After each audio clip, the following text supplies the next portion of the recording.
การประจนภัยของน้องน้ำนินและไอซีบ้านน้อยแห่งหนึ่งซื่อ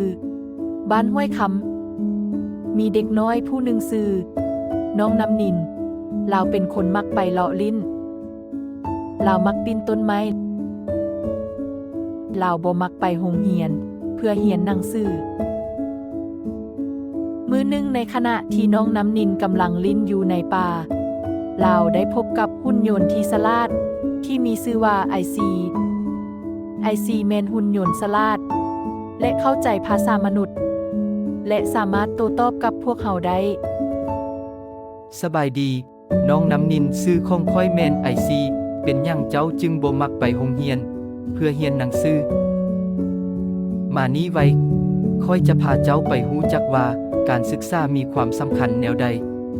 และสิ่งที่ปัญญาประดิษฐ์ AI สามารถเฮ็ดหยังได้เด้ไอซีได้พาน้องน้ำนินไปโรงหมออยู่ที่นี้น้องน้ำนินได้เห็นหุ่นยนต์ปัญญาประดิษฐ์วัดอุณหภูมิเพียงแต่แนมเบิงหน้าที่สามารถช่วยให้ทานหมอบ่งมติพยาธิ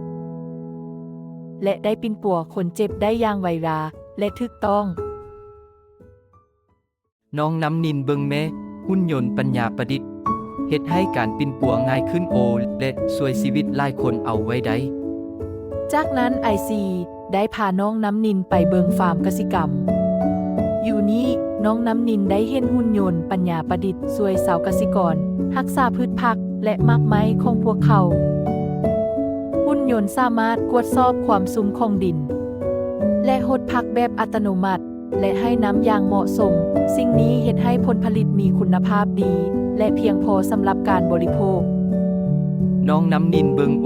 หุ่นยนต์ปัญญาประดิษฐ์เฮ็ดให้เวียกกสิกรรมง่ายขึ้นและเพิ่มผลผลิตของชาวเกษตรกร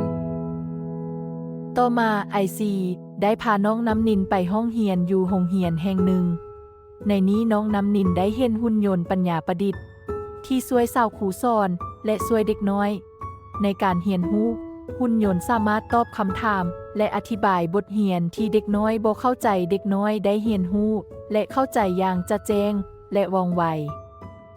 น้องน้ำนินเจ้าเห็นบ่ว่าปัญญาประดิษฐ์ AI เฮ็ดให้การเรียนรู้ม่วนและเข้าใจง่ายกว่า